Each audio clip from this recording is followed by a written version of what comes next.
rehabilitation center is a cold, soulless, surreal sort of place. But when the most talentless drivers in the entire country first showed up here a few weeks ago, they loved it. Back then, none of them thought they were the most pathetic motorist in the nation. Some of them weren't even taking the daily lessons we offer. They honestly thought they didn't need to. Now, though, as they realize their personal journeys are sliding sideways and they are skidding straight toward mortal embarrassment, every pupil we have is desperate to leave this barren wasteland, with very good reason. The 3 students who don't graduate this evening will crash headfirst into our final episode, where one of them will be burdened with the overwhelming weight of our cruel crown, Canada's worst driver. To find Canada's worst driver, we put out a nationwide call. After hundreds of candidates were brought forward, it's come down to 4 final people. And in case you're wondering, yes, they all have a valid driver's license. Heather was nominated by her husband, Ernie. In 20 years, Heather's totaled 10 cars.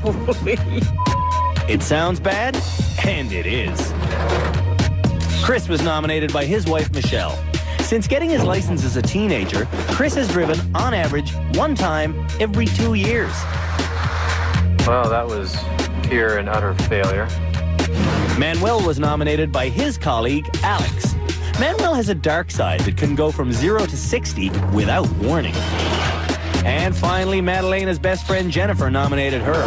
Madalena's not concerned with driving according to the rules, but when it comes to color coordination, she puts her pedicured foot down. I'm gonna step on that gas. If our drivers don't improve, they'll never graduate. To determine what improve means, we've solicited the help of this high-octane team of experts. Jim Kenzie is a nationally syndicated auto journalist. Kelly Williams drives CAS-car race cars. Scott Marshall instructs the instructors at Young Drivers of Canada. And Dr. Uzma Raymond is a behavioral psychologist at Queen's University.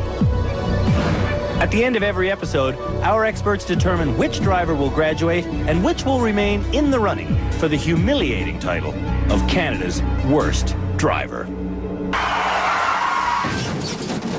Our driving experts are constantly harping at Canada's worst drivers about how they hold the steering wheel. They should hold it like this, with hands on either side. Not all casual and cruisy like this, not with the wrists through the bottom, but with the hands at 1/4 to 3. That way, they're always ready to swerve. Today's first challenge teaches sudden avoidance while traveling at different speeds. Our students can see the obstacles coming, obviously, but they can't react until our instructor tells them to. The purpose of this challenge is to teach the art of braking, swerving, and skidding. This one course has 3 separate components. In the first section, students must drive 60 kilometers an hour straight at a bull moose. Then, just 14 meters in front of the beast, Scott will instruct them to quickly brake and reduce their speed to 30, then let go of the brake and swerve around the moose. To swerve, you need rolling wheels. Skidding equals crashing. In the second section, the command is to go 30 and swerve just 5 meters in front of the moose. The trick here is to go against your instinct and not touch the brake at all. And third, drive 40 and stop when you're told. Stop. And that's how you pass swerve school with flying colors. Now let's see how Canada's worst drivers make out. First up, Manuel. Alex nominated his friend for fun, but now he's worried about Manuel's world-class business reputation. Manuel is responsible for building like multi-million-dollar networks for companies. And it's possible that if he becomes Canada's worst driver, that may reflect negatively. What started as an office joke may very well have backfired. There was one particular obstacle course that we did where the first half he was perfect, and then he started to make a few small mistakes, and that just it really frustrated him because he was no longer running a perfect obstacle course. Manuel has a boiling point, and when he reaches it, all hell breaks loose. This is turning out to be our worst one yet? Oh, no, it is, because it's not easy, Alex. Unfortunately, he completely lost his composure and wrecked the nice truck. Alex is embarrassed and sick of being here. You almost had it. He's trying to get his genius friend to smarten up, but it's just not working. Why do I even bother? I'll just listen to your instructions. I'll do what you say. Got it. Let me do that. Today, Manuel's got his poker face on, but it's transparent. Something is clearly upsetting him. Go. Look to the moose. Go, go, go, go, go, go, go, go, go, go, go, go, go, go. Off your gas. Stop. Swerve. Off gas. Off gas. No pedals. No pedals. Swerve right. Back to the middle. Gas. Off gas. Stop. Manuel avoids all three obstacles perfectly, but his poker face wilts into despair. Why the long face? It's good. It's good. It's good. I just don't want to be too emotional today because every time I've been too emotional, I have screwed up. So I just want to wait, and that's it. But this went well. This went all right. This went perfect. It went all right. And Alex Fred? and I got a little bit into a fight because it feels that I haven't put enough effort. My God, you're So Mr. Effort. he's a little bit, I don't know, it's not that you haven't put enough effort. It's better if he speaks. We just got into an argument today. I don't know if you want to tell him. Your friend is saying you think he hasn't given enough of an effort. I find that hard to believe. I'm surprised you're not. I mean, this is a personal conversation we had. Well, but you think that, you make me upset because you think that we're not... Take the conversation out public, that's a whole new thing, really. No, and that's not public, it's just that, We even drove to a different spot to have a conversation. You think I'm not paying attention? Well, look around you. We're not at home. Okay, I apologize. I mean, I apologize for that. Don't apologize. I mean, we just got to start doing some stuff right. I'm still stuck, and I am not succeeding. So I definitely would hate to see myself being Canada's worst driver because I didn't make an effort. Manuel can drive. His effort needs to go towards capping his frustration.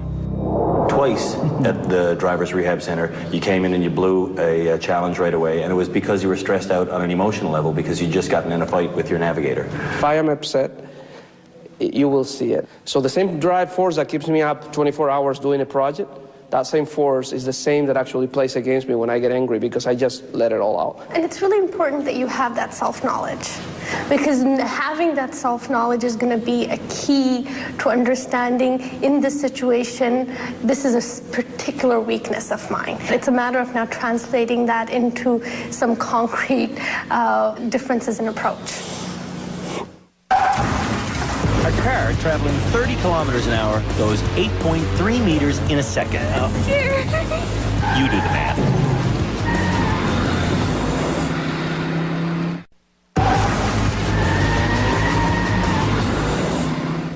It's the second last episode of Canada's Worst Driver, and the challenges are becoming faster and more intense.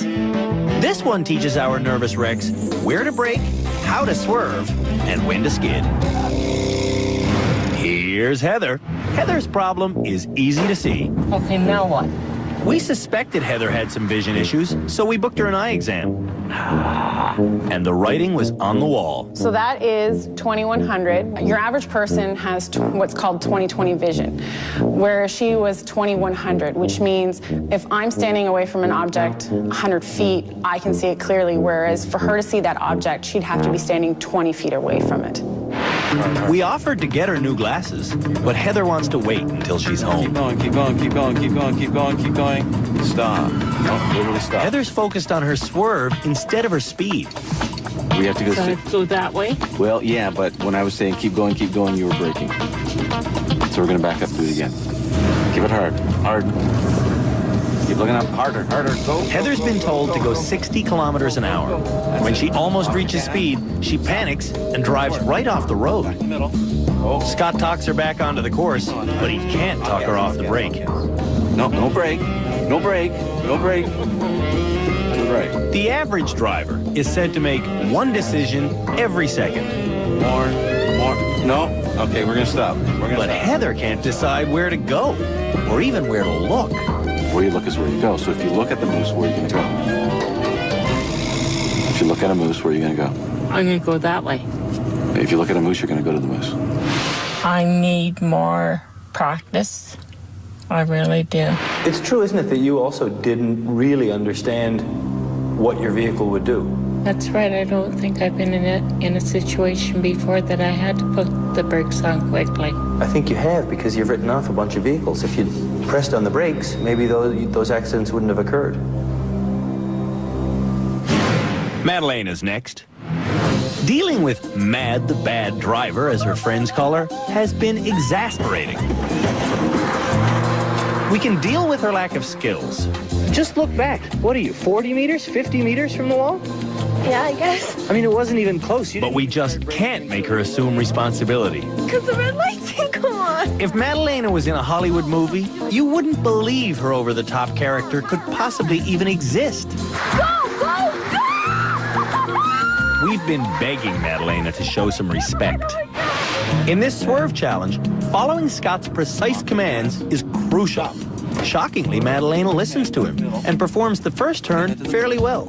Off gas, wait for my command, wait for my command. But on the second moose, Wait, swerve. No pedals, gas. Madalena brakes instead of swerving. Gas, gas. Off gas, stop. She's not listening to Scott anymore. I can't help. Follow the commands. Okay, can we do it again? We're gonna have to. That's where she stopped. She was supposed to stop here in front of this wall.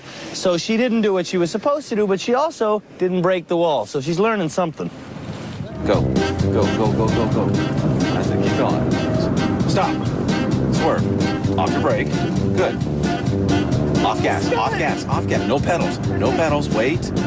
Swerve. Perhaps the most frustrating thing about Madalena is that she can actually drive well Stop.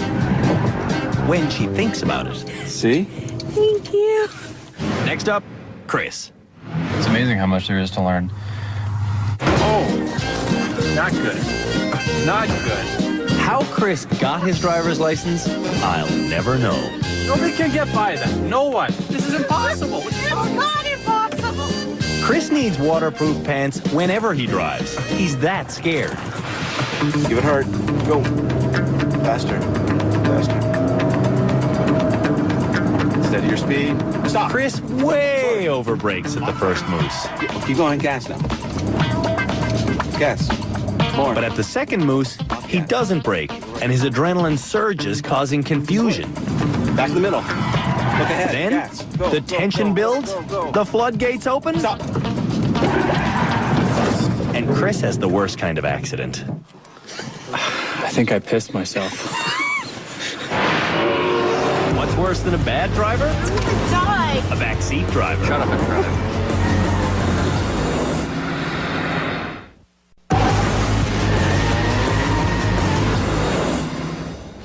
The next challenge for Canada's worst drivers is a nighttime scavenger hunt in the dark. They'll drive 30 kilometers around Prince Edward County, going to 4 different locations where they must pick up some obscure local information. First, it's to our hometown of Picton to count the tiers on a cake in a bakery window. Then it's off to Cherry Valley to find out if the door to Rudy's Grocery opens by pushing or pulling. Then they'll follow their nose to the dump and learn the cost of a bulk minimum deposit. They'll finish off at this fancy restaurant where a drink and a taxi will be waiting. All in all, it should be a pleasant 23-minute drive. And what should make it pleasant is that Canada's worst drivers won't be driving. They'll be in the back seat with a map, giving orders. All right, guys. Sometimes when you're driving is not the hardest part of the ordeal. Sometimes figuring out how to get to where you're going is the hard part. This will tell you how to get to where you're going. Here's a map, and just because we were afraid, Manuel, we might have to give you directions and you'd forget them, we wrote it down for you. Thank you very much. All right? You as well. I don't know if everybody knows this, but Ernie is ill. Heather's still going to navigate. I'm going to drive. Am I allowed to, at some point, stop the vehicle and assist in the map reading? Ultimately, we want to see the nominee make every navigational decision. The problem is I forgot a pillow. We're here all night, baby. All right. Thank you. Get in your vehicles, please. This is going to be a long drive. It's a staggered start, and Manuel's the first to leave. He gets to Picton easily, then counts tiers on a cake. Yeah. 1, 2. We started this challenge at 9 p.m., but for some of our bad drivers, that might be past their bedtime. I just want to go home. This is way too late. And You gonna tell me which way to go, Polly? Chris sees this scavenger hunt as a potential horror movie. He's deathly afraid of crashing or getting lost or breaking down in the dark. It's irrational. find a place to park. Chris has the exact address, but instead of driving to it, he chooses to walk, then run in the wrong direction. Heather finds the wedding cake without any drama, but Cherry Valley seems elusive even before we've left town. Want to find Cherry Valley. She gets me to take her to the nearest gas station. There, she gets advice from a local. What could be better? And you just keep going straight down that road. They should give it 15 minutes. Madalena also needs directions, but her tactic is a little riskier. She saunters down the middle of Main Street, stopping traffic in its tracks. You need to find Highway 10. Ask and you shall receive. Isn't that in the Bible or something? We've been at the driver rehab center for so long, we're imitating each other now. This is Alex's best Madalena. What the hell is a tear on a cake? Like, I don't know what a tear on a cake is. How are we supposed to count tears if we don't know what a tear on a cake is? Manuel reaches his first fork in the road. Oh, junction 11. Okay, junction. Okay, no. Just continue because it's. We're going past 11? Yeah, you continue straight and it will take you right there. The scavenger hunt rules say to find Rudy's Grocery and see if the door pushes or pulls. Very good, very good. Rudy's Grocery. Which way does the door open? It says there. Pull. Very good. Pull. The guy at the gas station must have given Heather perfect directions because she directs me here without incident. We continue round on highway number 10. It's not like Maybe we should have asked the gas station guy to come with us. I'll drive, you navigate. You figure out where we go. You tell me where to turn next. okay. Our next destination is supposed to be the dump, but it feels like we've made a wrong turn somewhere. We haven't seen a light of any kind for over 10 minutes. Gosh, it's a dark place. Can we pull over somewhere by any chance? Absolutely. Oh my God. I don't know why. Don't worry, Madalena's not sick. I'm gonna die. I hate it. She's just out of touch. Her phone is missing. Jen, can you just stop for a second? Mad, you know it's in the car. Jen, honestly, I need to know where it is. I'm gonna die. Jen, how about we just stop somewhere fun so I can find my phone? Holy Lord. How's that for a plan? Jen pulls over for a donut, and Madalena proves she's still in the dark about priorities. I'm so happy. Okay, crisis is over. Are you going at the speed limit? Yeah. What is the speed limit on here? 110. Excuse me? 110. No, it's 80, the speed limit. You know what? I don't want to be first. Manuel's backseat driving is just as dreadful as his real driving. He's investing so much energy trying to control Alex, he's no longer navigating. Now, Manuel's lost. What does it say there? We were on 18, not 10. Are we going back? 10? Yes. Okay, very good. I have to do this expeditiously. Yeah, but within the speed limit. Uh-oh, bickering. Behind the wheel, this is where Manuel would seize up and break down. We made a 22-kilometer mistake. Yeah, it's all right. But from the back seat, Manuel enjoys the tension. We're in this together. You make mistakes and it's all right. I come back and fix them. On the other hand, Chris enjoys nothing about this night. Something's not right. The darkness has Chris so paranoid, he no longer trusts the brand new car we rented for him. You're in a car that's got thousands of moving parts. So if one moving part screws up and your car stops running, there was nobody around in any of the small towns that we were going through that could help you. No one. We wouldn't have been able to even find someone to ask directions. Heather might not have a leather jacket or a shaved head, but she seems a lot tougher than Chris. Let me look at your map here again. Heather has gotten us lost, but she's able to find locals and directions. We'll be headed the right way soon enough. County Road, you can take this map. Okay, well, thank you very much. We've done a lot of driving already this evening. Back to Cherry Valley first. I'm doing the U-turn. Heather should have had me turn to the dump just 2 kilometers past Cherry Valley, but she didn't see the sign, and that took us on a 43-kilometer detour. I'm so hungry. Madalena's not so busy. In fact, she's still in Picton. Really? I can't read the map because there's a full. New mantra. Ask and you shall receive. Obviously, the goal of this scavenger hunt for local information is to teach navigation. But Madalena skips ahead to the final stop Can I ask you some questions? and tries to get the answers handed to her on a silver platter. Okay. The door of Rudy's Grocery. Nobody knows where that is. At the top, $10 for a pickup truck load. We're not asking about a pickup truck load. Why would you believe them? Yeah, exactly. Right before Junction 17 is Old Milford Road. That would be this one here? That'll be that road there to the left. There's something flashy up there. Exactly. Manuel is doing this challenge strictly by the book. $5. Okay. So based on this $5 minimum charge. Remember the imitating I told you about? I think this is me. We are all sitting here with the judges to determine who is Canada's worst driver. We know it's not Manuel Tejeda. I must admit, Manuel's performance tonight deserves an award. I think it went very well, and I'm very proud of what I think Alex did an amazing job. I have powder on me from donuts that I've been eating because we went to Tim Hortons, kind of as a celebration for doing such a job. I'm really proud of what we did tonight. Thank you. That's been a very good team effort. It's a good thing Heather and I left with a full tank of gas. We're lost again. Bond Road. We're on Bond Road right now then. And then that should lead on to Old Mills Road. Okay. This isn't navigation as much as it is trial and error hunt and peck. What's this? Hummel Lane. What's this on this side? Valhalla Lane. What's that sign there say? Stop. We were given a phone number to call in case of an emergency. You said something about we have a phone number? Oh, we're not that lost yet. As Heather continues to miss her turn, Madalena continues to miss the point. Hello, local Pictonians. We have some questions for you guys, and maybe you know the answers, and it would help us so much and save us so much time. Okay, this is so Madalena. This is so... I could see her on that. That they felt that they could stop everyone from what they were doing and take over and ask questions in that way. Like, we're so much... We're done. Despite the heckling, Madalena gets some answers and thinks she's pretty clever.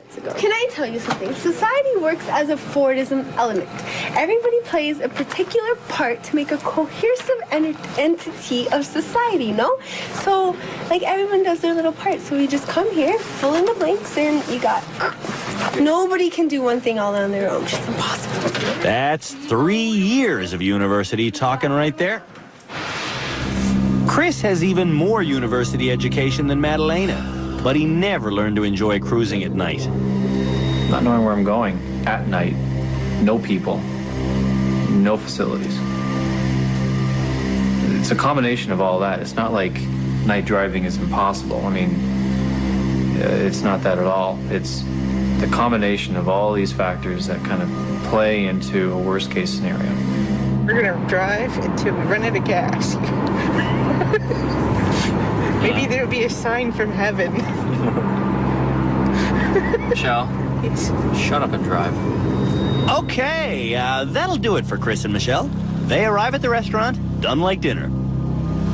There it is. Bulk minimum charge, $5. Okay. That's our answer? Yeah. Bulk minimum charge. By the time we reach the dump, Heather's trashed and Write wants that to go down. home. So how do you want to get back? We'll go up here, Yeah. go back to Cherry Hill. Yeah. Perfect. Let's just make sure before we drive off the edge of the earth again. After 146 kilometers of driving, we finally crawl into the final stop. Congratulations, Heather.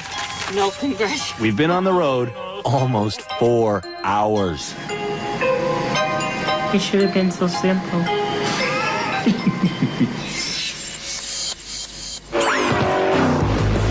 After the break, guess who sets the record for the world's longest, slowest truck crash?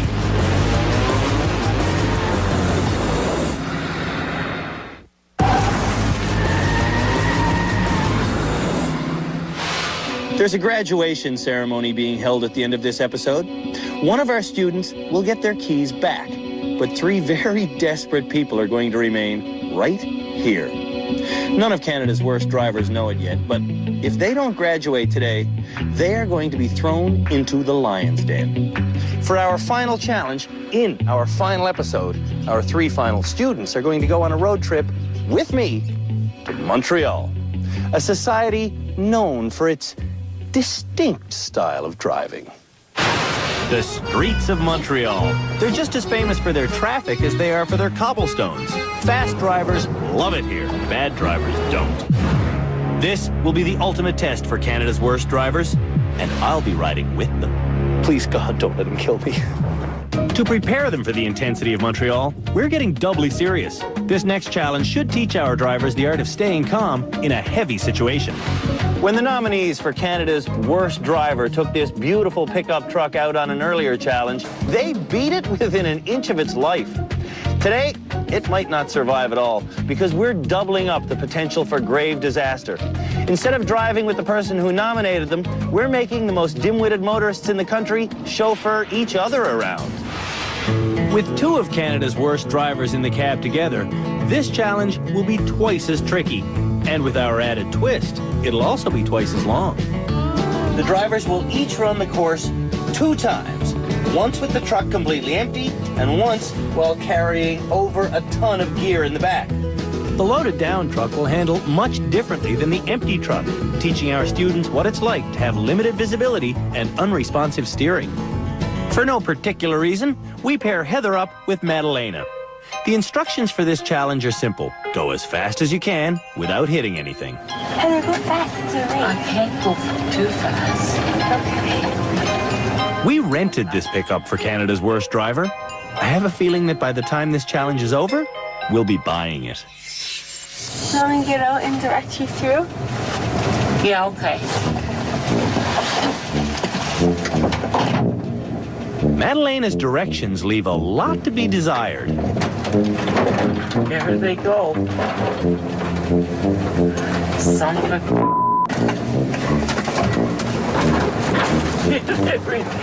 Before they pulled away, I told the ladies to drive as if their insurance agents were watching. This is driving forward! Oh, God. Okay. You think we're allowed to just hit stuff? No. Okay, go up here. Madalena's rash carelessness is obviously contagious.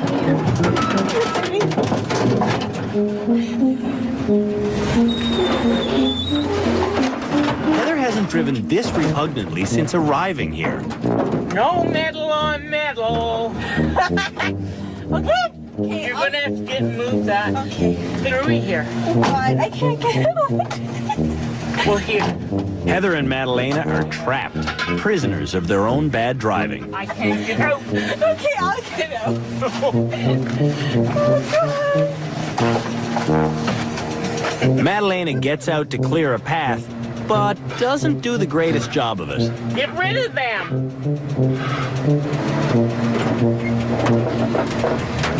You can't blame this driving on bad eyesight. Sorry. Keep your hands in one spot, faster. Look. Heather has driven 20 of our challenges and has taken 6 private lessons with our head instructor, Scott Marshall. But still, she forgets the simple basics, like where you look is where you go. So when you look to the very end, you want to, again, let your peripheral vision judge your spacing. Okay. Okay? On her way back through the tight course, Madalena leads Heather from well out in front. That means Heather is looking where she wants to go, instead of staring at what she's not supposed to hit. Even in the tightest section, Heather gets through perfectly. We're just go back up and there? then back in there, and then we're done. It's Madalena's turn now. We told Madalena to be careful. Put your seatbelt on for this one. But that was over 10 minutes ago. She's probably forgotten by now. Don't worry, Heather, I won't kill you.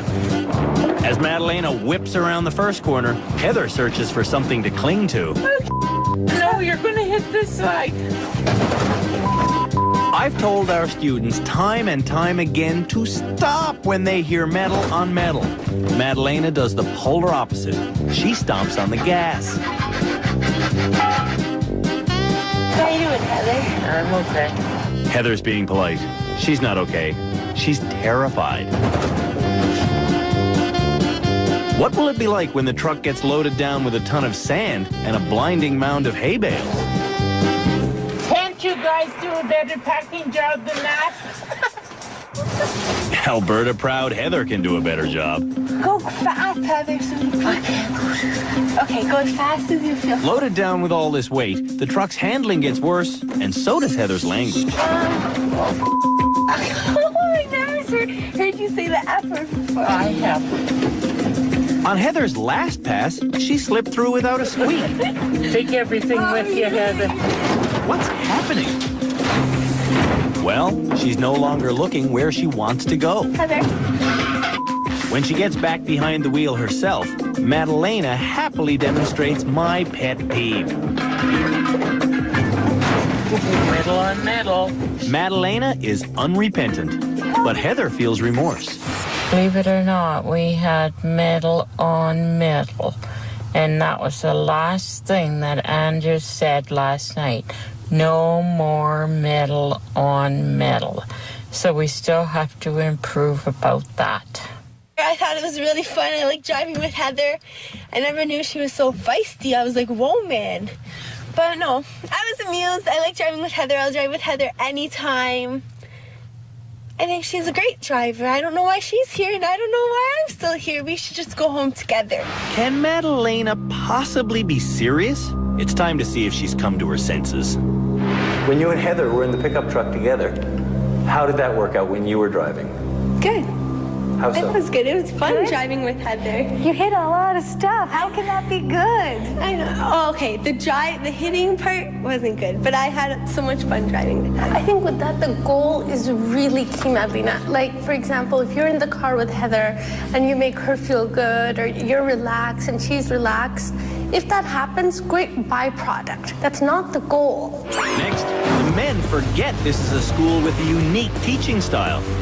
Oh, son of a gun. Yeah. And they get testy. Those I knew it.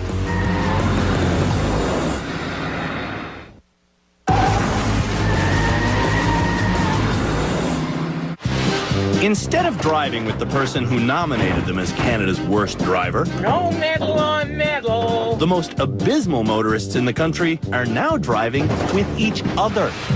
It's Chris's turn next. I think you're in a lot better position now than... Manuel directs him out of the gate. Yeah, stop there, and let's back up a little bit. And into a jam. Oh, son of a gun. Yeah. Now he's gone. Oh,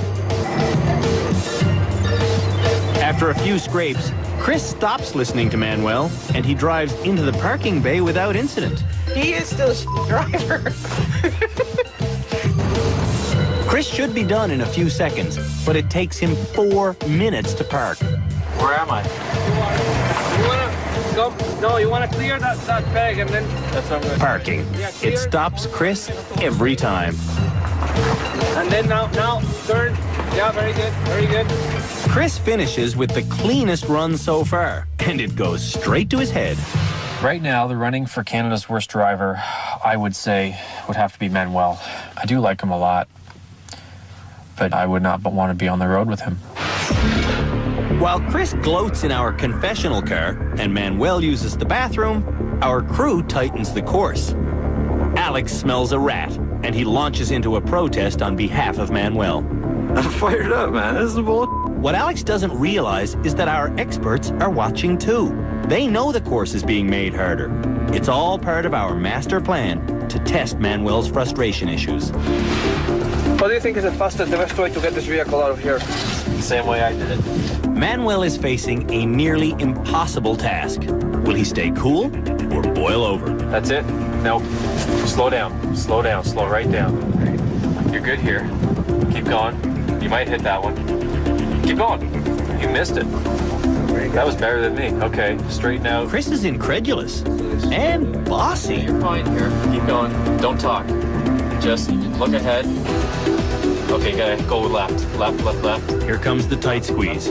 Making this is all about lining up correctly. Okay. Just, okay, stop. Okay, I'm going to back up a little bit. On the sideline, Alex fumes, but Michelle is getting it. Sometimes we're not always aware of what the object of the game is. No, you're right. As the stress rises, Chris gets out to give directions. Even Chris's own wife wonders what good that'll do. I want to say it's fine leading the blind. It is. Straighten your wheel this way. Now creep forward a bit. Stop. Reverse. Manuel's keeping it together so far, but this would test anyone's patience. Stop. Stop. Keep going. Slight bumps are unimportant here. What we don't want to see is Manuel coming unglued and really trashing things. The course is starting to annoy Manuel, but Chris is starting to annoy him more. What the hell? Did you watch that corner? I'm watching this. You got clearance here? Yeah. Are you hitting the car? I am hitting the car. All right. We left Manuel just 2 inches of clearance for this squeeze. You're fine. Hold on. Stop. Okay. After a couple of bumper kisses, he threads the needle and slips through. Very good. Not perfect, but certainly not a As meltdown. tight left as you can. It looks like Manuel's got the right line. Tight left, stop. He inches through the gap Left, and shows us just how far he's come. Yes. Keep going. Yes. Yes. All right. When Manuel reaches the turnaround point, Alex drops the bomb. Yeah, they definitely tightened the course up for you. That's what I thought. Those I knew it. I don't know why they would tighten the course. It doesn't make any sense unless... Does that make sense? They're just trying to exasperate me. But that's okay, Manuel. You're doing well, though. Yeah, I am. But you know what? I get really... let me just leave the emotion out of it. We're doing a very good job. Here we go. Good, good, good. Keep as far to the left as you possibly can so we can clear this side. He thinks that they tightened the course to exasperate him, and he's getting angry. Now Manuel knows we're picking on him, bullying him, testing his breaking point. But instead of rising to the bait, he shimmies through the tightest course we've ever built without grinding metal on anything. Left. And now, he's had enough of Chris's advice. I'll tell you what, Chris, you'll need to listen to me because I'm the driver now. Manuel has been the best driver on this course, but is he the most improved driver in this episode? That's the criteria our judges use to choose who will graduate and get to go home. It's unfortunate because it's a long time, but I have learned that if I forget everything else, if I take my emotions out of whatever situation, and I just focus on what I have to do, I can succeed. And that's I think, is an important learning. I mean, that's worth having come here.